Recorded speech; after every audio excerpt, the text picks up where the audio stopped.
बिस्मिल्लाहिर्रहमानिर्रहीम। अस्सलामुअलैकुम। नाजरीन कराम, नई वीडियो में आपको खुश आमदीद कहते हैं।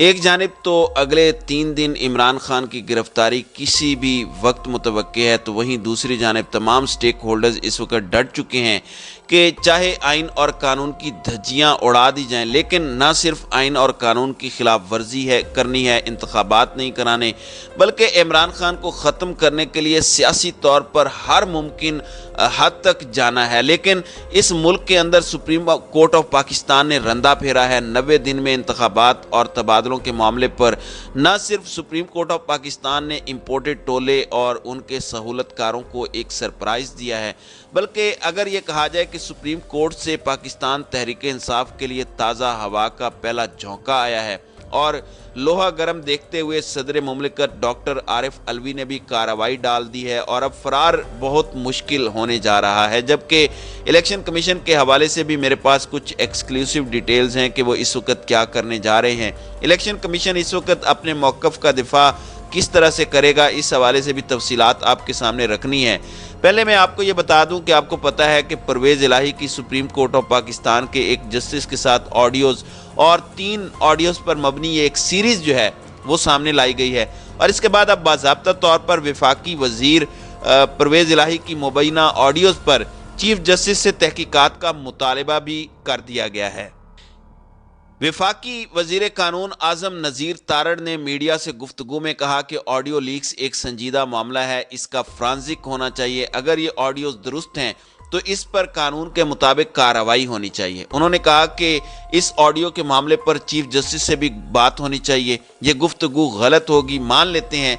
ये भी नहीं कहते कि तोड़ मरोड़ कर पेश किया गया है। परवेज़ इलाही और बार के सदर तो कह रहे हैं कि ये ऑडियो तोड़ मरोड़ कर पेश की गई हैं, बल्कि इसमें ये बात निकलेगी तो बहुत दूर तक जाएगी, क्योंकि इस मरतबा ये ऑडियोज़ लीक नहीं बल्कि वफाकी हुकूमत की जानिब से जारी की गई हैं और इससे पहले जितनी ऑडियोज़ सामने लाई गई थी ये उसी तर्ज पर बनाई गई हैं जो इमरान खान की वज़ीर आज़म ऑफिस में ऑडियो लीक हुई थी। आज़म खान के साथ किस्तवार इंटरफेस वही है, तो इसके अंदर सुप्रीम कोर्ट ऑफ पाकिस्तान को कार्रवाई भी करनी चाहिए, तहकीकात भी करनी चाहिए।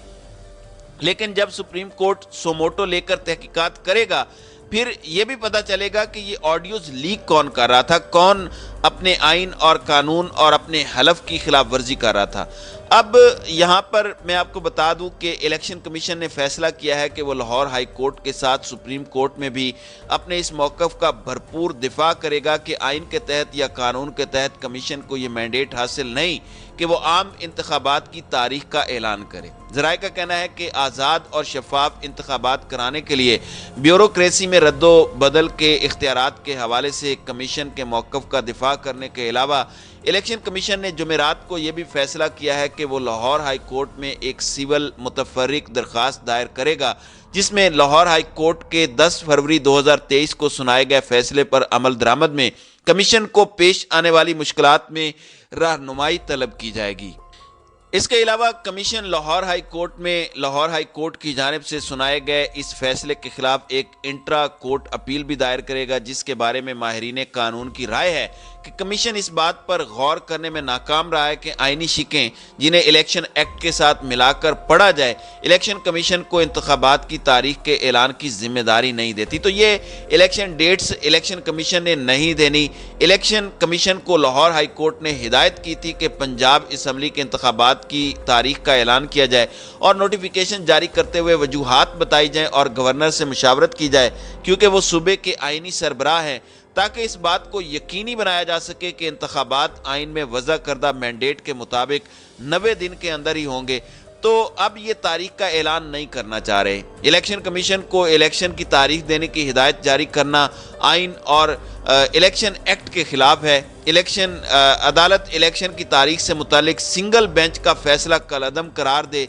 इंट्रा कोर्ट अपील में ये दरख्वास्त सदा की गई है कि दरख्वास्त के फैसले तक सिंगल बेंच के फैसले को मुअत्तल किया जाए। अब दूसरी जानिब सदर आरिफ अलवी ने ख़त ना लिखने पर इलेक्शन कमीशन पर नाराज़गी का इजहार करते हुए इलेक्शन पर मुशावरत के लिए चीफ इलेक्शन कमिश्नर को एक और ख़त लिखा है।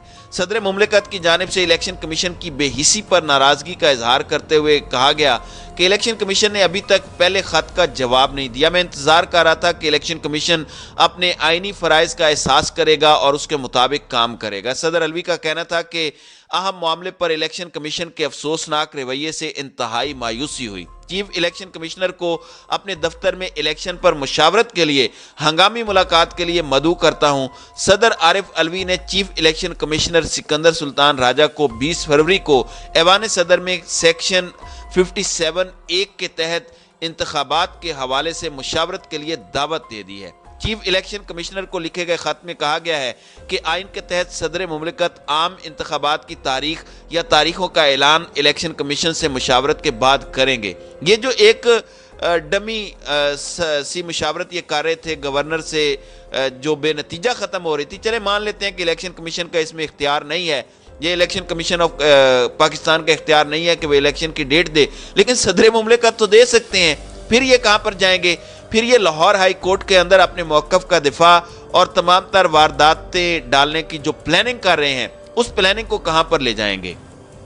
اچھا، اب معاملہ بڑا دلچسپ ہے۔ دو بڑی اہم ڈیولپمنٹس آپ کے سامنے رکھنی ہے۔ سپریم کورٹ نے سابق سی سی پی او لاہور غلام محمود ڈوگر کے ٹرانسفر کا آرڈر بھی معطل کیا ہے۔ سپریم کورٹ کے جسٹس اعجاز الاحسن کی سربراہی میں 3 رکنی بینچ نے فیصلہ سنایا، جس میں لاہور پولیس کے سابق چیف غلام محمود ڈوگر کے تبادلے کا آرڈر معطل کیا گیا ہے۔ عدالت نے کہا کہ پنجاب میں تقرر اور تبادلے کا معاملہ سپریم کورٹ کے 5 رکنی بینچ کے سامنے زیر التوا ہے۔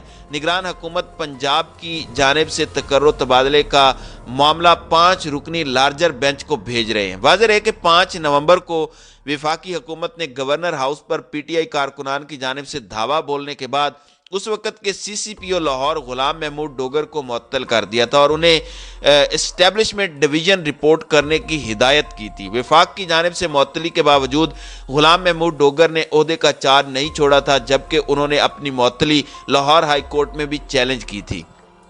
اس وقت کی پنجاب حکومت نے بھی غلام محمود کی خدمات وفاق کو دینے سے انکار کیا تھا، جس پر وفاقی حکومت نے سی سی پی او کو ایک وارننگ لیٹر بھی جاری کیا تھا۔ تاہم بعد میں یہ معاملہ سپریم کورٹ جا پہنچا، جس کے بعد عدالت عظمیٰ نے غلام محمود ڈوگر کو واپس عہدے پر بحال کیا۔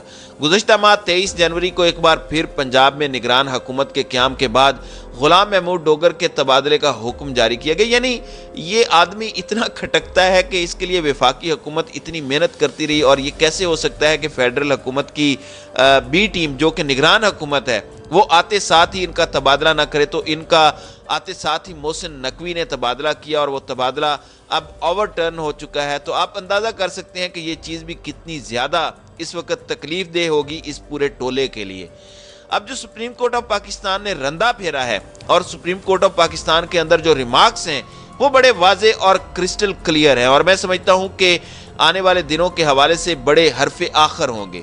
انہوں نے اپنی طرف سے بہت بڑا پتہ پھینکا، ایون غلام محمود ڈوگر کا ذکر ہو رہا ہے پرویز الہی کی ان آڈیوز میں۔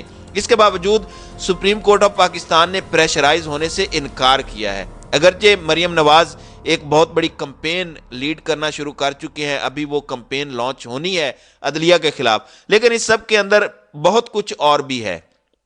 اب سپریم کورٹ نے سابق سی سی پی او لاہور کی ٹرانسفر کے کیس میں ریمارکس دیے ہیں کہ انتخابات کو 90 دن میں ہی ہونا ہے، اور ہر گزرتے دن کے ساتھ 90 دن ختم ہو رہے ہیں۔ الیکشن کمیشن آخر کیا کر رہا ہے؟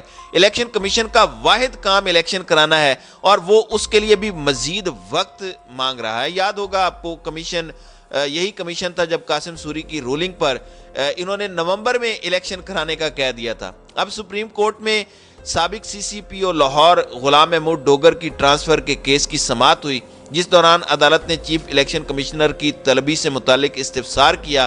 اس پر سیکرٹری الیکشن کمیشن نے بتایا کہ چیف الیکشن کمشنر کی طبیعت ناساز ہے۔ دوران سماعت چیف جسٹس منیب اختر نے کہا کہ چیف الیکشن کمشنر سے تقرر و تبادلے کے لیے رابطہ کس نے کیا؟ الیکشن کمشنر الیکشن ایکٹ کی کس شق کے تحت خود ہی یہ حکم دے سکتے ہیں کہ تقرر و تبادلے کرو؟ عدالت نے کہا کہ انتخابات کو 90 دن میں ہونا ہے، ہر گزرتے دن کے ساتھ 90 دن ختم ہو رہے ہیں۔ الیکشن کمیشن آخر کر کیا رہا ہے؟ سماعت کے دوران سیکرٹری الیکشن کمیشن عمر حمید کی جانب سے بار بار بولنے پر जस्टिस मुनीब ने बरहमी का इजहार करते हुए कहा कि बात करने के दौरान मुझे टोकने की जुर्रत ना करें, मतलब आप अपनी औकात और हद में रहें। सेक्रेटरी इलेक्शन कमीशन ने कहा कि मुझे बुनियादी कानून मालूम है। इस पर जस्टिस एजाज ने कहा कि बुनियादी कानून पता होने से आप वकील नहीं कहलाएंगे, तो आप जरा चुप रहें और अपना काम करें। अदालत ने कहा कि इलेक्शन कमीशन का वाहिद काम 90 दिन में इंतखाबात कराना है और 90 दिन ख़त्म होने हैं और इलेक्शन कमीशन मज़ीद वक्त मांग रहा है। इलेक्शन कमीशन का काम ही शफाफ इंतखाबात कराना है, उसके लिए भी वक्त मांग रहे हैं। बाद अज़ां अदालत ने 90 दिनों में इंतखाबात ना कराने के खिलाफ दरख्वास्त पर समाअत से इनकार कर दिया और साबिक CCPO लाहौर गुलाम महमूद डोगर की ट्रांसफ़र का केस भी निपटा दिया। अभी चूंकि यह मामला आराम से ऊपर जाएगा और अगर ये मज़ीद हीले बहाने अपनाते हैं, अगर ये मज़ीद मामलात अपने हाथ में लेने की कोशिश करते हैं और इस तरह से कोई नई किस्म की वारदात डालने की कोशिश करते हैं, तो फिर तो एक अलग चीज़ है। फिर सुप्रीम कोर्ट ऑफ पाकिस्तान का दरवाज़ा ना खुले, ये कैसे हो सकता है। इस वक्त एक पूरी कैंपेन तैयार कर ली गई है।